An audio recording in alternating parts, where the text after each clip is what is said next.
Hey there, guys. Welcome back to another review. And wow, oh wow, oh wow. Fan Tabby Dozy. That was absolutely unbelievable. The second half was, anyway.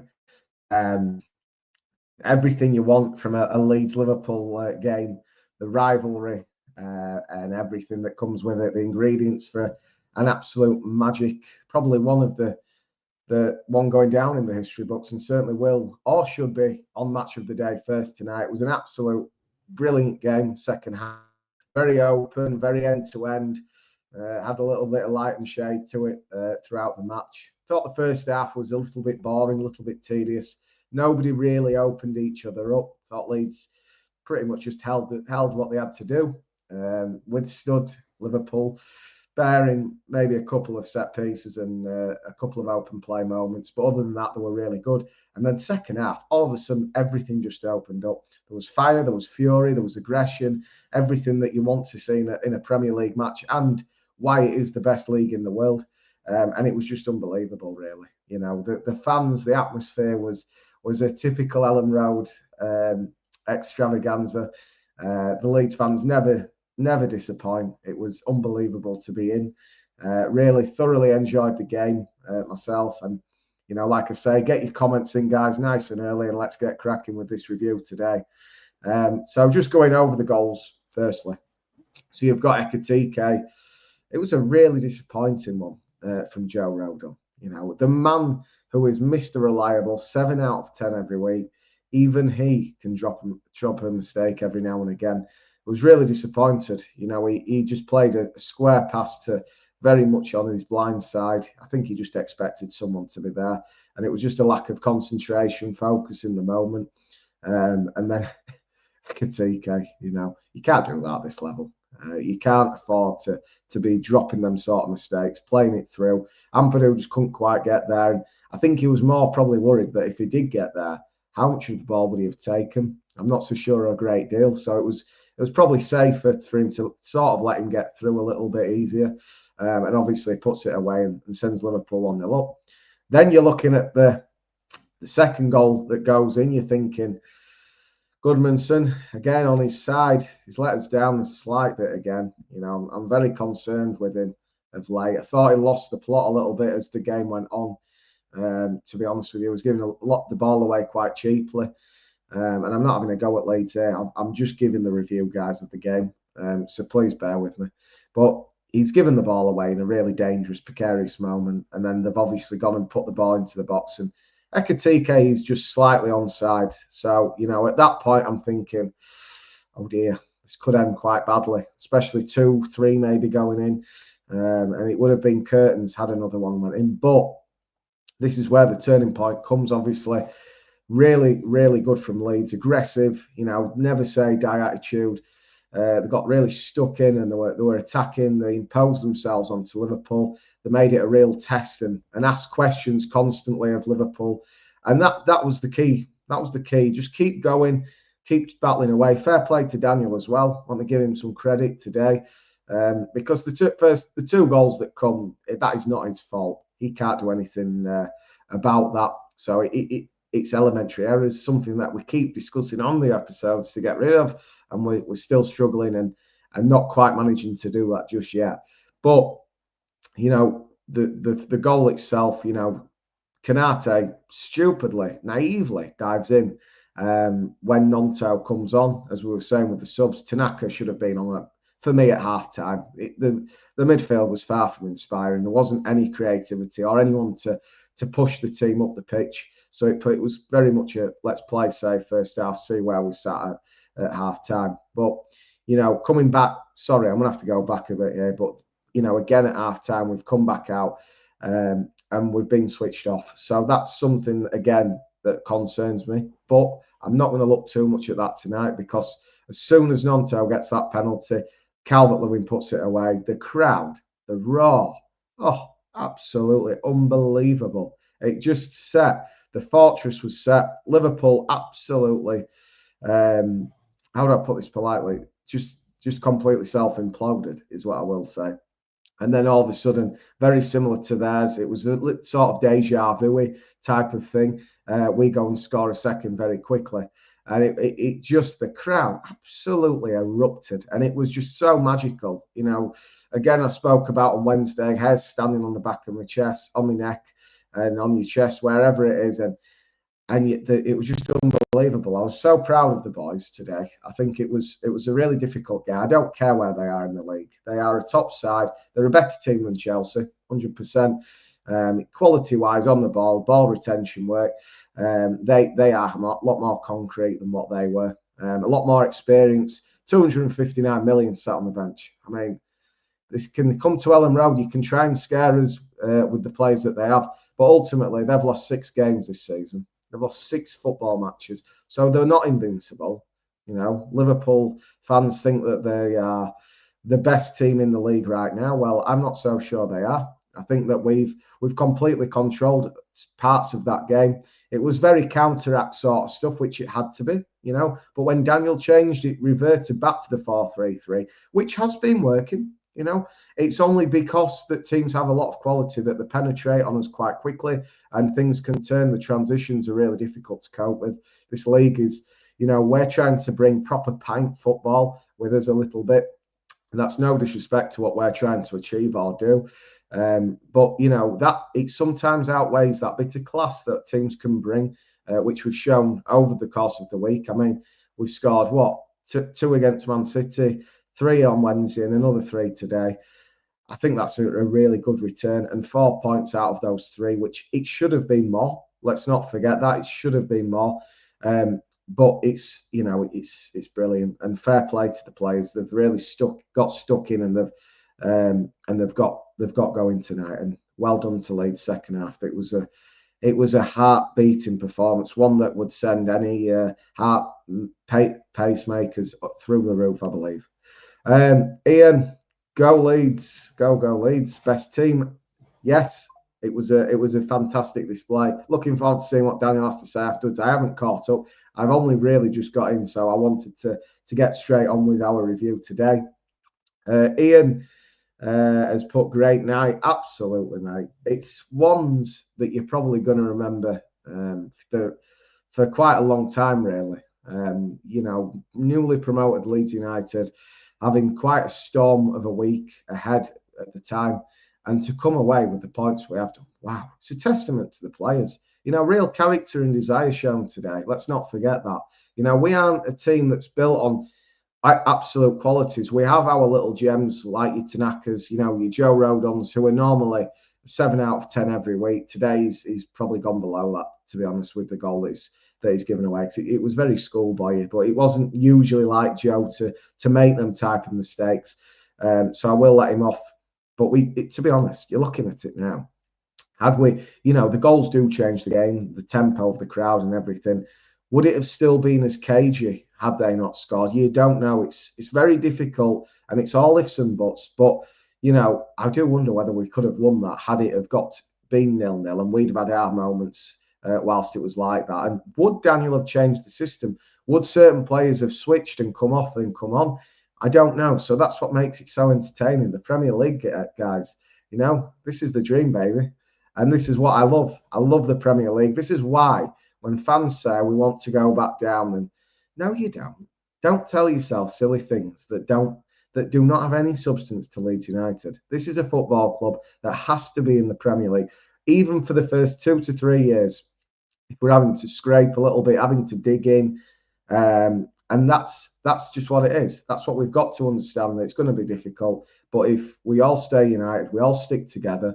You know, I've questioned Daniel myself. It changed it right at the death, obviously, at Man City, but we've come back stronger. And I have to give praise out. And I have to sometimes, I'm not going to eat my words because it hasn't been good enough at times against previous teams such as Forest and Brighton, and where I felt we could have done a bit more. But this week, full credit, pure champion-esque performances, pure, let's go do this. You know, let's really endure and take everything in. And, you know, the players go in next week into training and can really embrace this type of result because it was absolutely magnificent. 100% getting every bit of credit tonight. As soon as Nonto came on and Tanaka, it changed the game.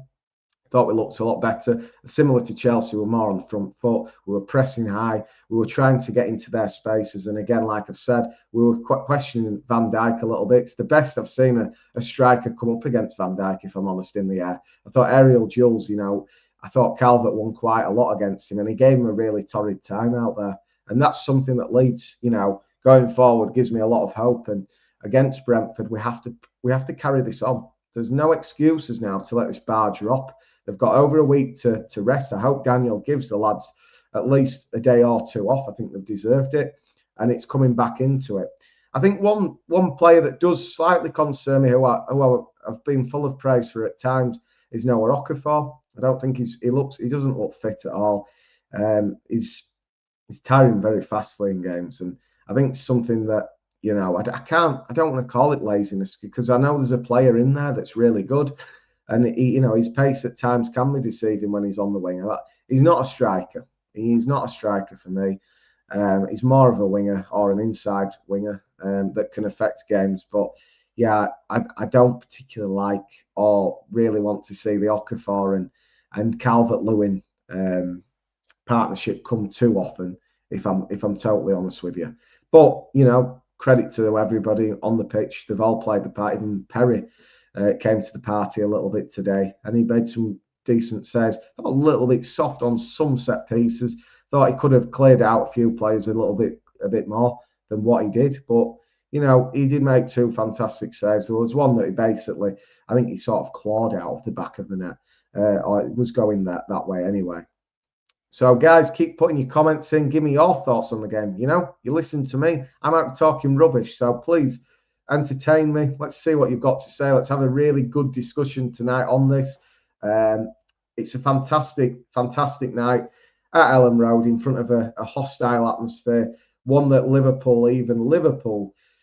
looked to have been quite scared looking. They certainly looked nervy when that first goal went in for Leeds United tonight, and I was so impressed. So impressed. I can't stop using these adjectives, because it was phenomenal. The comeback, a lot of teams would fold, a lot of teams would fold at that moment when they go 2-0 down against the champions. That's what they're going to be called tonight, because that's what they are. Forget where they are in the table. It's a false position. 100% they will be a lot higher than where they are. They've lost a lot of games, but I still think comparing them to Chelsea, their leagues are miles above Chelsea, in my opinion. Mark Humphreys, thank you very much, mate. Nice to see you back in the stream, mate. Unbelievable last 7 days. Pre the City game. Couldn't see us getting anything out of these 3 games. Whatever was said at half-time by Daniel Farke or the players, something changed. And to get 4 points is a brilliant turn. Felt absolutely knackered at the end watching it on TV. What it must have been like, Ellen wrote, oh yeah, well-deserved point, good rest now. Yeah. It really was, and that's a really good point. I've got to say, though, in terms of the part on what Daniel said at half-time, you've definitely got a great point there in terms of questioning that, because the mentality, it switched. There was an alter. I couldn't tell what had gone off, if I'm honest. There was a real lack of concentration. Have they got a little bit carried away that they got a 0-0 in at half-time? I'm not so sure. I think that they'd obviously seen Liverpool as the tough game for the week. But I expected a lot more coming out of the second half. I think everybody did. I were expecting a sub, because the midfield had been absolutely pants up to that point, if I'm honest with you. They've just stayed solid. They're not giving too much away, apart from a Curtis Jones effort that came in, and Van Dijk missed a header. I don't know if that was first or second half, but it was a free header. It was absolutely glaring. The man of his ability should have finished it, but luckily for us, he didn't.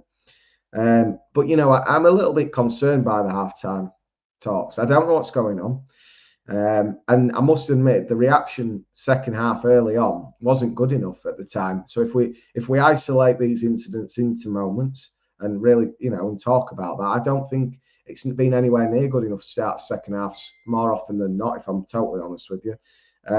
And it's something that we've got to get a little bit better at. The focus, the mindset, the mentality for the majority is absolutely fantastic. I can't complain. I am not knocking that. But coming out for the second half is not good enough. Not honestly, it's not good enough. So, it's the difference between picking them extra 2 points up. So I'm not going to be too negative tonight on that situation. It 100% has to improve, but I will focus on what went well today. I think that against the team that have won the Champions League, it is pretty much that team. Spent a lot of money. Like I said, there's £260 million sat on the bench. They have two fancy buses coming in, thinking that they are the big dog. Well, they've come to Leeds today and they've been taught a little lesson. Don't ever come to Ellen Road and underestimate Leeds United, because it is one hell of a club. It's a giant. And, Liverpool, you took one hell of a beating after you scored them 2 goals. So, yeah, I just wanted to get that in. After Jason Cundy at the weekend, I thought was very disrespectful. I say at the weekend, sorry, midweek. The games are coming that fast, you forget what day it is now.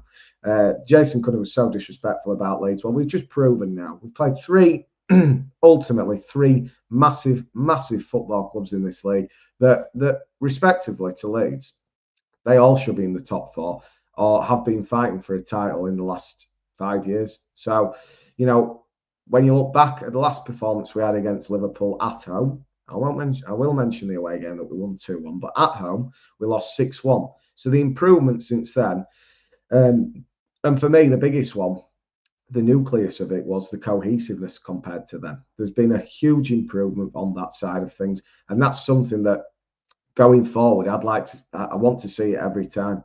There's such a collective effort there that's gone in. Really impressed.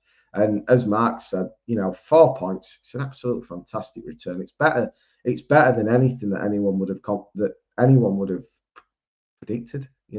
So it's a really good return. 4 points. I think though, when you start the week, you see it so often, a team that's so out of form and goes and plays teams that are right up there. I think it's because there's no there's no pressure. You've no pressure. I don't call them free hits, but I do say that there's not a lot of pressure because that they are so good. But don't leave yourselves coming off that pitch without leaving your heart and your soul, even your boots out there.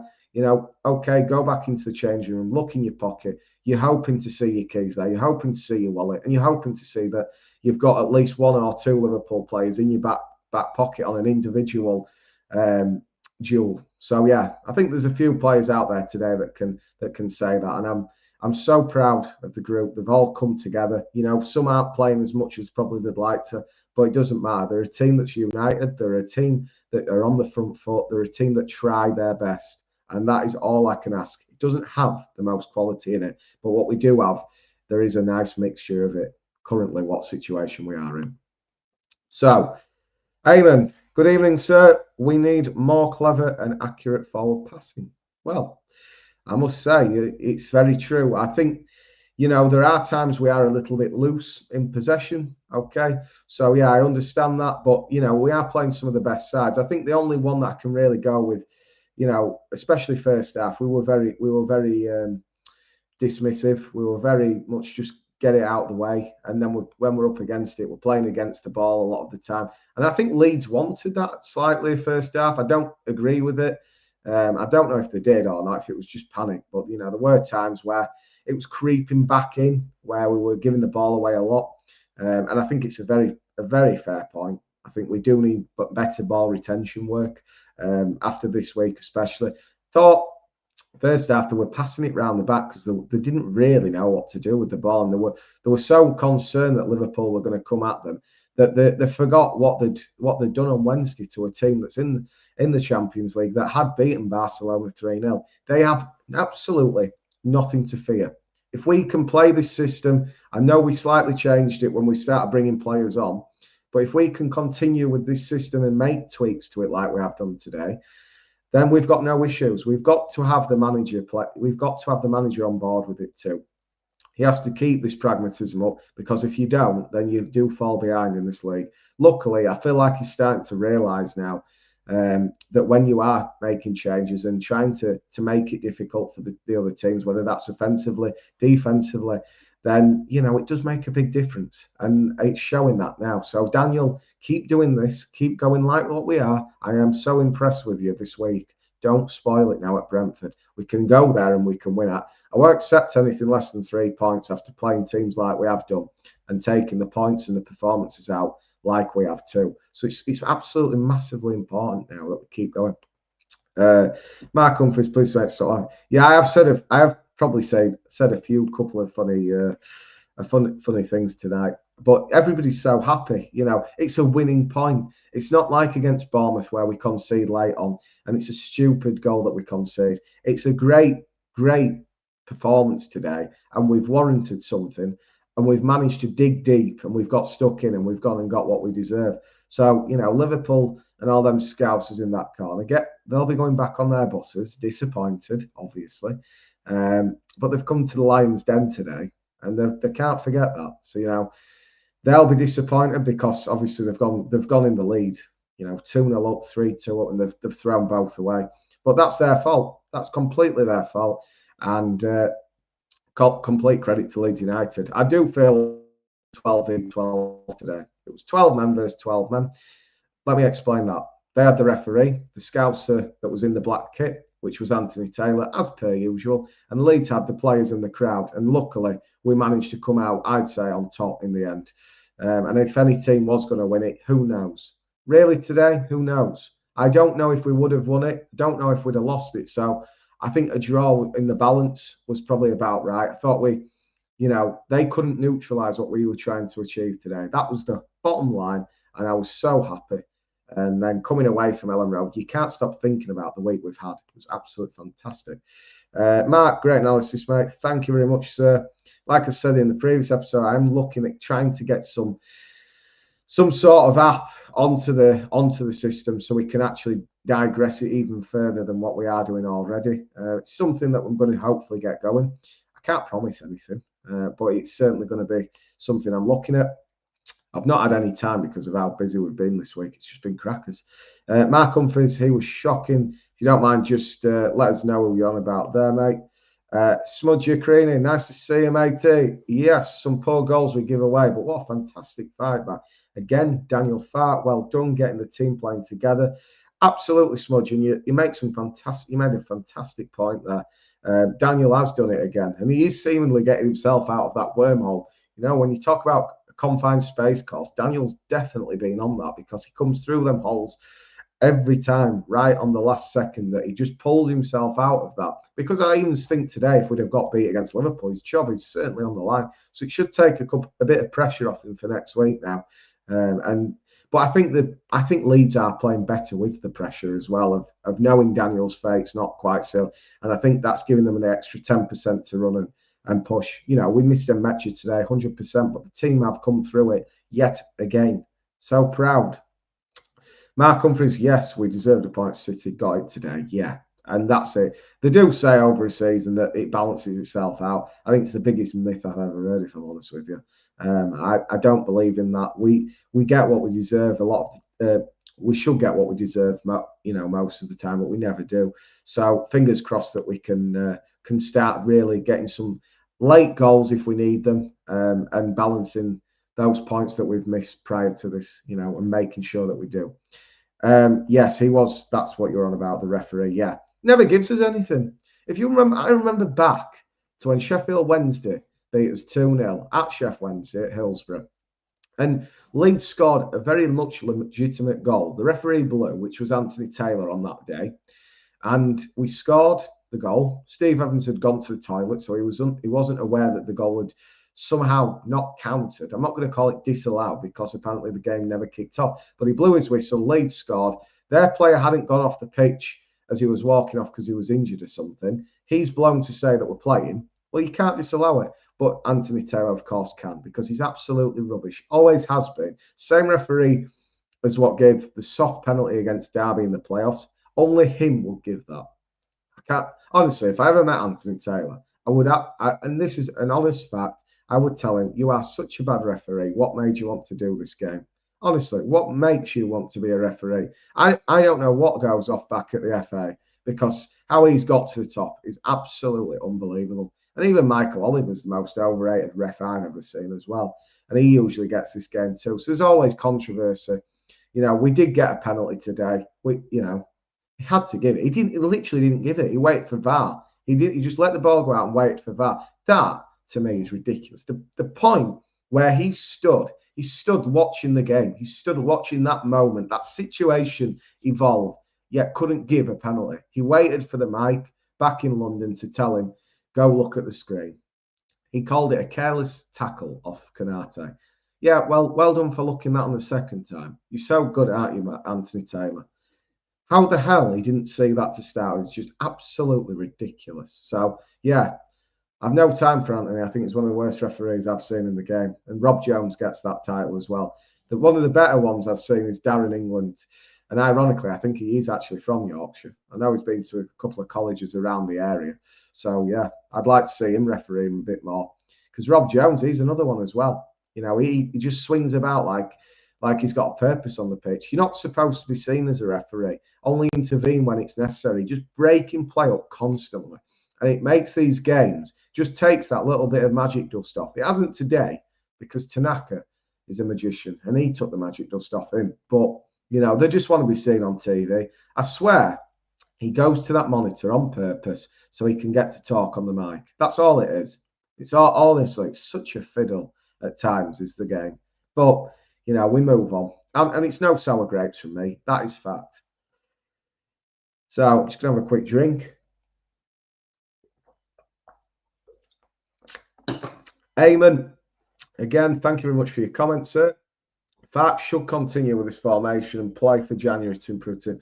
Well, I said, I had a discussion with my dad about this. So get 20 points, to, you know, in the time we get to January. I hope to have 20 points. I think we're on track, which is really good. Happy day. But Fat did actually adjust and tweak the formation and went back to a back four, I believe, what I could see, when he brought off. Who did he bring off now? You'll have to leave it in the comments, guys. My head's all over the place after today. But he did slightly change it, and I think it went more of a 4-3-2, I think, something like that. But it was good, and I quite enjoy playing the two up tops. It just asks more questions of the opposition. There's no point playing one up against Konate and Van Dijk when you've got someone that's aerially pretty good in the air, and he just needs a bit of support with him. So that's the most important part for me. And you know, Calvert-Lewin, his touches when they were coming down weren't as good as what they usually are today. There were a couple of miscued sort of touches, but he managed to get away with it. He had a decent game overall, and he got his goal. And now that's fourth of the season, which is a really good return.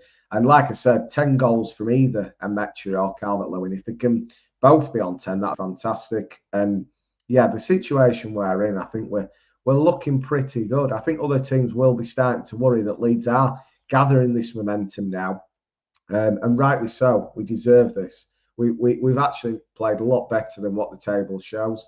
But every team's where they are because that's where they deserve to be. So it's just something that we need to keep going with now. Carry this momentum into Brentford, and that's the crucial part. Don't get beat. Make sure you at least try and give everything you can to win. Be aggressive, be progressive, and play on the front foot. Keeping the balance at the back, making sure the midfield's working. That has to be more tireless against these sort of teams, and playing this attacking football that we do and we are capable of. It's just needing those little tweaks, bringing Tanaka back in for me. Obviously rested him because there have been a lot of physical outputs this week, but it's something that's crucial going forward. Brentford game from Mark is huge. Let's make sure we don't lose. Well, yes, but I think mentality. Let's make sure we win now. You know, I think these 3 games have all proved that. You know, don't go in with fear. Go to play. Dare to do. You know, please go down to Brentford and show why we've got these results against Liverpool, against Chelsea, a performance that was well worthy of a result against City. These are the crucial parts now going forward, what Leeds have to consider. And, you know, Daniel has to follow up as well. I'm not just going to come off this. Daniel has to follow up with this pragmatism that he's shown in the last week or so, where he's actually gone and changed things because they needed changing. Don't go back to the 70-minute altercations where you think it's now time to change. Don't be this reactive manager that you are capable of being, unfortunately. Be proactive. play on the front foot, make sure that you're making your subs at the right times, and that's the most crucial part. And you know, talking of crucial parts, let's see what happens now in a crucial game down in London against Brentford, where we need to be buzzing and push them bees aside. That's the most important part. Keep an eye on that Thiago Silva, which we'll talk about in the preview this week when it comes, and there'll be lots to think about. But I'm not thinking about that tonight. We're going to enjoy this night. I hope everybody manages to enjoy it in whatever way they want to, because it's deserved. I think the fans deserve it. They deserve so much because it's the best fan base in the world, in my opinion. You know, at Sunderland and all them, they're not the best fans. You know, they might have a little bit bigger stadium for now, but you know, we have the best ground, we have the best supporters, the best atmosphere, more trophies than them, I believe. So you know, let's do this. We do it the Leeds way, and we keep pushing, and we force it through. We make sure we stay up next year at the end of the season in May, and we build on that. But for now, we focus game by game, get to January. Hopefully, they've got bodies ready to come in, and this squad needs a couple of fresh faces in there, if not three. Not too many. I don't want to imbalance the squad, but we need to be ready. We need to be ready for January, and that's something that Daniel will be well aware of. That we fell short in the window, to be honest, in the summer. So you know, let's keep going. Last comment of the night, Eamon Solomon. Thank you very much, sir. And we start scoring more goals, which is a big improvement. Yes, we're creating chances. We have done, but we are creating and we're scoring now. So all this that we've created here, this big nucleus, this big, wow, this is amazing. Yeah, for me, let's take this now into the next games. Just one last comment then. Martin Turton, good result, but Tanaka should have started before Gruev. Yeah, and I don't know if he used it for an impact sub more than anything. It's a very negative player to have in, really, Gruev. He's a championship type of player, but he's 100%, and I'll never knock that. But, you know, in January, we 100% have to be in the market for a number 10 and a CDM and possibly a striker. I'd be looking to move Pirro on too. It's no fault of his own. He's just not quite up to this level for me. His goal scoring, his thinking with his feet is fantastic, but running, getting in behind defences is not his game, unfortunately. And then putting that money back into the team, because we should get at least 10 to 15 million for him. Got 19 goals last season, so he's obviously going to help a team that's pushing back up to the Premier League. Very much so. It's just whether or not teams will be prepared to spend that in January. But if they have ambitions, they will. He's basically the Dwight Gale now of the Championship, I'd have thought. And on that note, guys, thank you very much. Leeds United winners against Liverpool in what can only be described as one of the most enthralling games of the season. Let's keep going, Leeds. Let's fight. The fans, everybody united together. And united we stand. Leeds United, thank you very much. Enjoy your evening. Marching on together. Good night.